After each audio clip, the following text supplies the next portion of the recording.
1997 থেকে 2012 সালের মধ্যে জন্মগ্রহণকারী মানুষগুলোকে আমরা বলি জেনারেশন জেড বা সংক্ষেপে জেন জি। এরা পৃথিবীতে প্রথম প্রজন্ম যারা ইন্টারনেট, স্মার্টফোন এবং সোশ্যাল মিডিয়া নিয়েই বড় হয়েছে। জন্মের পর থেকেই ডিজিটাল দুনিয়া তাদের বাস্তবতার বড় একটি অংশ।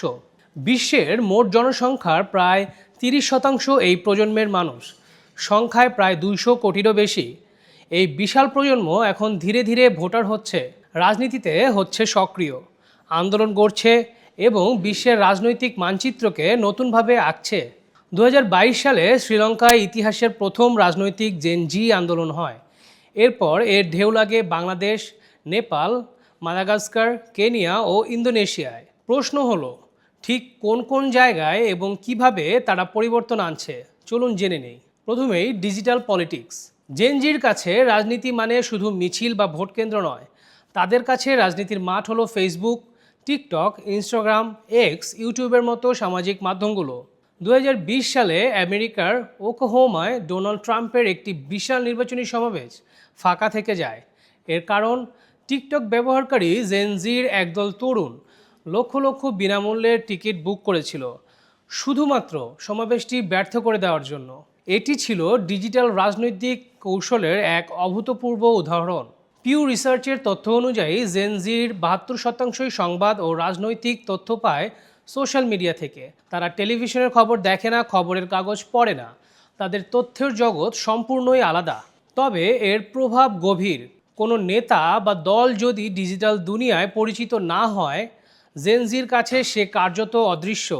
অন্যদিকে যারা ভালো কন্টেন্ট তৈরি করতে পারেন, তারা কোটি কোটি তরুণের কাছে রাতারাতি পরিচিত হয়ে যান। জেন জি রাজনৈতিক মতামত অনেক সময় পায় সেলিব্রিটি বা সোশ্যাল মিডিয়া ইনফ্লুয়েন্সারদের কাছ থেকে। 2024 সালের আমেরিকান নির্বাচনে কমলা হ্যারিসের প্রচারণায় চার্লি ডিঅমেলিও, অলিভিয়া রড্রিগোদের মতো তরুণ তারকারা অংশ নেন, কারণ জেন জির কাছে পৌঁছাতে হলে এটাই একমাত্র পথ। এর আরেকটি উৎকৃষ্ট উদাহরণ হচ্ছে প্রথম মুসলিম হিসেবে জোহরান মামদানির নিউ ইয়র্ক জয়। তার ক্যাম্পেইনেরও প্রধান চালিকা শক্তি ছিল সোশ্যাল মিডিয়া। দুই আসবে জলবায়ু সংকট।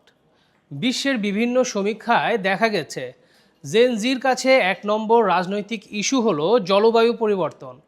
তাদের 60%-এরও বেশি মনে করে এটি মানব ইতিহাসের সবচাইতে বড় সংকট। 2018 সালে সুইডিশ তরুণী গ্রেটা থানবার্গ প্রতি শুক্রবার স্কুল বাদ দিয়ে সুইডিশ পার্লামেন্টের সামনে বিক্ষোভ শুরু করেন। সেই আন্দোলন ছড়িয়ে পড়ে সারা বিশ্বে। ফ্রাইডেজ ফর ফিউচার নামে পরিচিত এই আন্দোলনে 180টিরও বেশি দেশে লক্ষ লক্ষ তরুণ রাস্তায় নামে। এর ফলে কার্যত বহু দেশের সরকার তাদের জলবায়ু নীতিমালা নিয়ে আবারও ভাবতে বাধ্য হয়েছে। জাতিসংঘের জলবায়ু সম্মেলনগুলোতে তরুণ প্রতিনিধিদের প্রভাব এখন স্পষ্টতই বাড়ছে। শুধু বিক্ষোভেই থামেনি জেন জি। বিশ্বের বিভিন্ন দেশে তরুণরা তাদের সরকারের বিরুদ্ধে আদালতে মামলা করছে, অভিযোগ করছে যে সরকার ভবিষ্যৎ প্রজন্মের জীবনযাপনের অধিকার ক্ষুণ্ণ করছে। আমেরিকা, ইউরোপ, অস্ট্রেলিয়া বহু জায়গায় এই মামলাগুলো সাড়া ফেলেছে। 3. ভোটের শক্তি। 2024 সাল ছিল ইতিহাসের সবচেয়ে বড় নির্বাচনী বছর। যে বছরটিতে 50টিরও বেশি দেশে নির্বাচন হয়েছে এবং প্রায় সব জায়গায় জেন জি ছিল নির্ধারক শক্তি।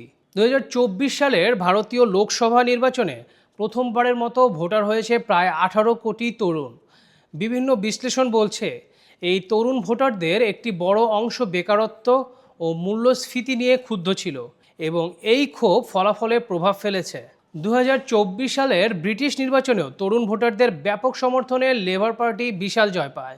18 থেকে 24 বছর বয়সীদের মধ্যে লেবারের সমর্থন ছিল প্রায় 60%। 2018 সাল থেকেই জেন জি আমেরিকার রাজনীতিতে বড় ভূমিকা রাখছে। 2018 সালের মধ্যবর্তী নির্বাচনে তরুণ ভোটার অংশগ্রহণ ছিল গত 25 বছরের মধ্যে আমেরিকায় সর্বোচ্চ। 2020 সালে বাইডেনের জয়ে তরুণ ভোটারদের ভূমিকা ছিল অত্যন্ত গুরুত্বপূর্ণ। 2024 সালের জুলাই আগস্টের ছাত্র জনতার অভ্যুত্থান বিশ্বের সামনে প্রমাণ করেছে যে জেন জি প্রজন্ম চাইলে প্রতিষ্ঠিত ক্ষমতাকেও চ্যালেঞ্জ ছুড়ে দিতে পারে। কোটা সংস্কার আন্দোলন থেকে শুরু হয়ে তা গণ অভ্যুত্থানের রূপ নেয়, যেখানে মূল শক্তিই ছিল তরুণ প্রজন্ম। পার্শ্ববর্তী দেশ নেপালে তো জেন জি সমর্থিত সরকারে গঠিত হয়েছে। 4 নম্বর সামাজিক ন্যায় বিচার। জেন জি হলো সবচেয়ে বৈচিত্র্যময় প্রজন্ম। বর্ণ, লিঙ্গ, যৌন পরিচয়, ধর্ম সব মিলিয়ে স্বাভাবিকভাবেই তারা বৈষম্যের প্রতি অত্যন্ত সংবেদনশীল।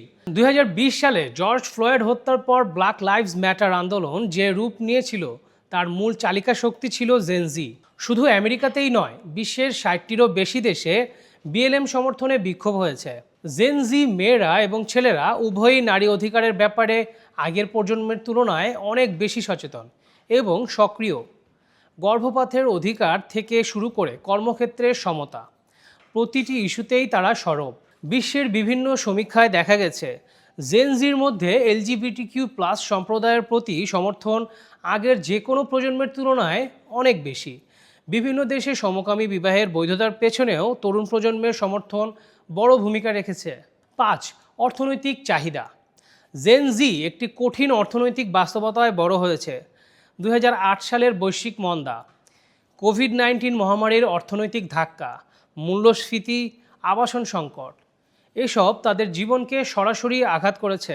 আমেরিকায় ছাত্র ঋণের মোট পরিমাণ $1.7 ট্রিলিয়ন ছাড়িয়ে গেছে। জেনজির একটি বড় অংশ কলেজ শেষে বিশাল ঋণের বোঝা নিয়ে জীবন শুরু করছে। শিক্ষা ঋণ মওকুফের দাবি তাদের প্রধান রাজনৈতিক দাবিগুলোর মধ্যে একটি। বিশ্বের বেশিরভাগ বড় শহরে বাড়ির দাম এতটাই বেড়েছে যে জেনজির পক্ষে বাড়ি কেনা কার্যত অসম্ভব হয়ে পড়েছে। London, Sydney, Toronto, new York সব জায়গায় একই ছবি। এটি তাদের রাজনৈতিক ক্রোধের একটি অন্যতম বড় উৎস। জেনজি শুধু নিজের জন্য নয়, সামগ্রিক অর্থনৈতিক বৈষম্যের বিরুদ্ধেই সোচ্চার। তারা মনে করে পুঁজিবাদের বর্তমান রূপ ন্যায্য নয়। এই মনোভাব তাদের রাজনৈতিক পছন্দকে গভীরভাবে প্রভাবিত করে। 6. নতুন রাজনৈতিক ধারা। জেনজির একটি উল্লেখযোগ্য বৈশিষ্ট্য হলো তারা প্রথাগত রাজনৈতিক দলগুলোর প্রতি আস্থা হারাচ্ছে। আগের প্রজন্মে মানুষ একটি নির্দিষ্ট দলকে সমর্থন করত এবং সারা জীবন সে দলেরই ভোটার হয়ে থাকত। জেনজি সেটা করে না। তারা ইস্যুভিত্তিক সমর্থন দেয়। কোনো দল যদি তাদের দাবি পূরণ না করে সেক্ষেত্রে তারা সে দল থেকে সরে যায়। বিশ্বের বিভিন্ন দেশে স্বতন্ত্র বা নতুন রাজনৈতিক আন্দোলনগুলো জেনজির সমর্থনে শক্তিশালী হয়ে উঠছে। তারা নতুন মুখ চায়, নতুন ধারণা চায়, নতুন বন্দোবস্ত চায়। আকর্ষণীয় বিষয় হলো জেনজি পপুলিস্ট আন্দোলনের প্রতি বিভক্ত। একদিকে যেমন অনেকে বামপন্থী পপুলিজমের দিকে ঝুঁকছে, অন্যদিকে কিছু অংশ ডানপন্থী জাতীয়তাবাদী আন্দোলনেও যুক্ত হচ্ছে। একটি বড় চ্যালেঞ্জ হলো অনেক জেনজি তরুণ রাজনৈতিক ব্যবস্থায় বিশ্বাস হারিয়ে ফেলছে। তারা মনে করছে কোনো দলেই ভোট দিয়ে সত্যিকারের পরিবর্তন আসবে না। 7 নম্বর হচ্ছে বিরোধী স্রোত। একটি গুরুত্বপূর্ণ ভুল ধারণা হলো জেনজি সবাই একই মতের অনুসারী।